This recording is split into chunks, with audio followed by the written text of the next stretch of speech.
যদি কেউ চান শীতের সময় পাও ধোবেন না, বিশেষ করে অনেকে আছেন এজমার রোগী, তাদের পাও ভিজাইলে অসুবিধা হয়, পায়ে পানি লাগালে তাদের সমস্যা দেখা দেয়।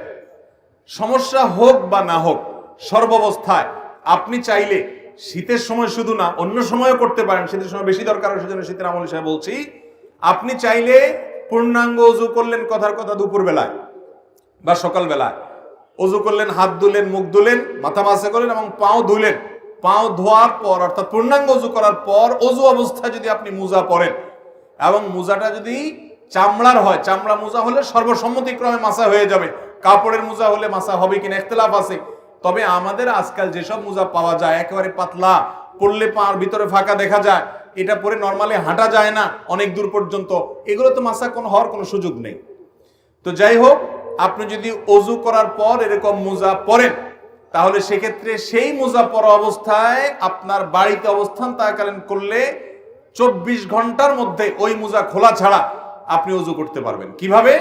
আপনি হাত ধুলেন, মুখ ধুলেন, মাথা মাসে করলেন, পা ধোয়ার সময় আসলে আপনি ভিজা হাত দিয়া পায়ের উপরে, তলায় না, উপরে এরকম করে একটা টান দিলেন ডান পায়ে, আবার আরেক হাত ভিজায়া বাম পায়ে এরকম একটা টান দিলেন, বা ভিজা হাত দিয়া দোনো পাও আপনি টান দিলেন। তো এইভাবে মাসাহ করার মাধ্যমে পাও ধোয়ার কাজ হয়ে যায়। এবং এটি আহলুস সুন্নাহ ওয়াল জামাতের গুরুত্বপূর্ণ একটা আকীদা যে তারা আহলুস সুন্নাহ ওয়াল জামাতের সকলেই মাসাল খুফাইন বা মোজার উপরে মাসা করাকে জায়েজ মনে করে। নবী করিম সাল্লাল্লাহু আলাইহি সাল্লাম মাসা করেছেন, আলী রাদিয়াল্লাহু তাআলা আনহুকে নির্দেশ করেছেন, বিধায় মোজার উপরে মাসা করলে সওয়াব কোনো কম হবে। আমাদের সমাজে কেউ মোজার উপরে মাসা করলে অনেক মুরব্বীরাও বলে যে বাবা এই বয়সে তোমরা মোজা ধরছো, হ্যাঁ এখন তো সাহস করো পাও ধো। না ভাই, মোজার উপরে মাসা করলে সওয়াব একটুও কম হবে না। তো শীতের মৌসুম বিশেষ করে মোজার উপরে মাসা করা আমলটি করা যেতে পারে। অনেক মুরব্বী আছেন, অনেক অসুস্থ মানুষ আছে, এজমার রোগী আছে, কষ্ট হয়, তারপরও সে মোজার উপরে মাসা করে না, না জানার কারণে। তো ভাইরা আমার, মোজার উপরে মাসা করা যায় চাইলে, অন্য সময়ও করা যায়, শীতের সময় বেশি দরকার, সেজন্য শীতের মাসালা হিসেবে বললাম। নাম্বার 3, একটা গুরুত্বপূর্ণ মাসআলা হলো শীত যখন তীব্র হয়, অনেক আপনার হাড় কাঁপানো শীত যখন শুরু হয়, দেখবেন যে গ্রামে শহরে, বিশেষ করে গ্রামে বেশি দেখা যায়, অনেকে চাদর মুড়ি দিয়ে নামাজ পড়েন।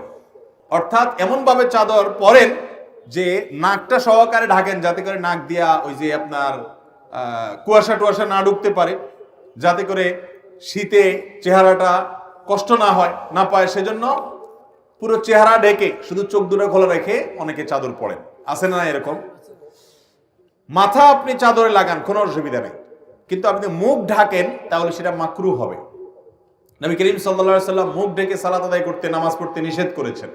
অতএব শীতের সময় এই মাসআলাটা না জানার কারণে আমাদের অনেক ভাইরা আছেন যে এরকম পুরাটা মুড়ি দিয়ে নামাজ পড়েন।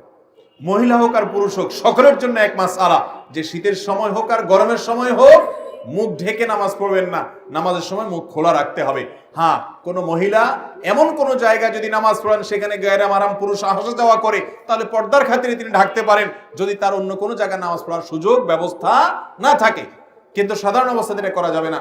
এই জন্য ভাইরা আমার, শীতের সময় মাসআলাটাও মাথায় রাখতে হবে যেন মুখ ঢাকা না হয় আমাদের চাদর দিয়ে। অনেকে মাফলার দিয়েও করে, চাদর না, মাফলারে এমন ভাবে পেঁচায় শুধু চোখ দুটো বাইরে হয়ে থাকে এবং নাক মুখ সব মাফলারে পেঁচানো থাকে। এরকম করলে নামাজ হয়ে যাবে, কিন্তু ত্রুটিপূর্ণ হবে এবং মাকরুহ হবে। অনেকে শীতের সময় জ্বরের কারণে অথবা ঠান্ডা লাগছে, প্রচন্ড সর্দি হয়েছে, এই জন্য তিনি নামাজ পড়েন না। এখন কথা হলো যে আমার শীতের মৌসুমে জ্বর বা ঠান্ডা এমন ভাবে লাগছে যে আমি ওযু করতে গেলে অসুস্থ হয়ে যাব, তাহলে তার জন্য নামাজ মাফ কিনা? উত্তর হলো নামাজ মাফ না। তিনি প্রয়োজনে পানি গরম করে ওযু করবেন। পানি গরম করে ওযু করে যদি তিনি তার এই কষ্ট দূর করতে পারেন তাহলে ফাবিহা ওয়া নি'মা, ভালো।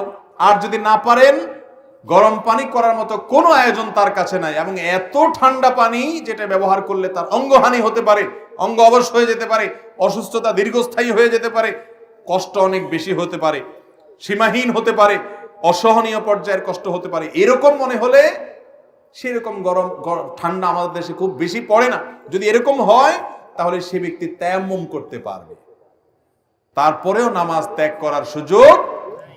ইসলামের সবকিছুর বিকল্প আছে, নামাজের কোনো বিকল্প ইসলামে আপনি সফরে আছেন, রমজানের রোজা রাখতে পারছেন না, অসুস্থ হয়েছেন, রোজা রাখতে পারছেন না, অসুবিধা নেই, অন্য সময় রেখে দিলে চলবে। নামাজের মধ্যে এটা চলবে? অসুস্থ আছেন আপনি, নামাজ অন্য সময় পড়লে হবে না, ওই অবস্থাতেই পড়তে হবে। দাঁড়ায় না পারলে বসে পড়বেন, বসে না পারলে শুয়ে পড়বেন। আপনি নামাজ হাত নাড়াতে পারছেন না, ইশারা করে পড়বেন, কিন্তু আপনাকে পড়তে হবে। মোহতারাম হাজরিন, সেই নামাজ আমরা অনেকে পড়ি না, অনেকে অবহেলা করি। ইসলামের নামাজের চাইতে গুরুত্বপূর্ণ কোনো আমল আর নাই। আপনি অন্য কোনো আমল করেন বা না করেন, নামাজ না পড়ার কোনো সুযোগ নাই।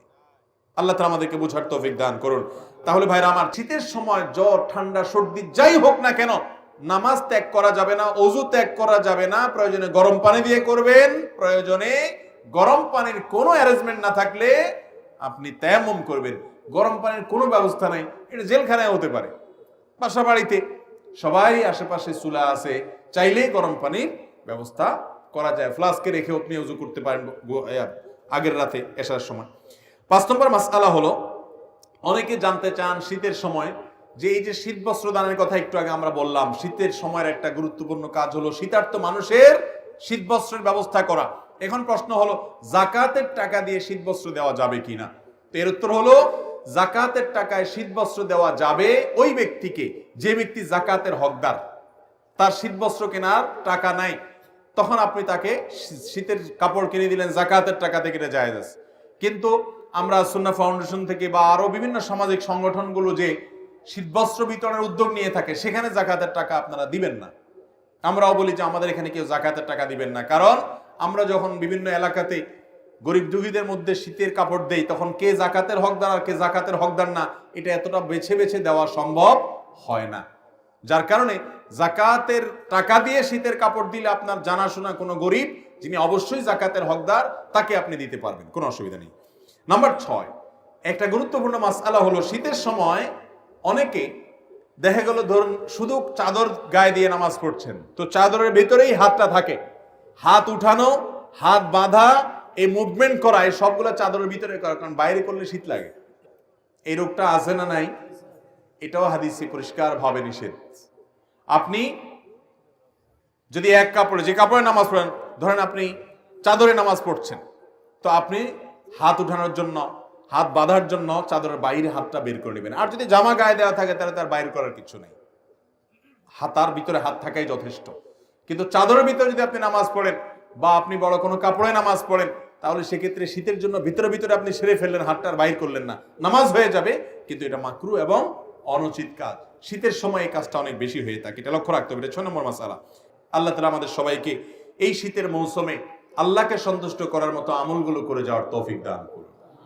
এবং শীত উপলক্ষে যেসব মাসআলার ব্যাপারে আমাদের বিশেষ যত্ন থাকা উচিত, সতর্ক থাকা উচিত, সেগুলোর পরে আমরা যেন বিশেষভাবে সতর্ক থাকতে পারি, যত্নশীল থাকতে পারি। আল্লাহ তাআলা আমাকে, আপনাকে, আমাদের সবাইকে আমল করার তৌফিক দান করুন।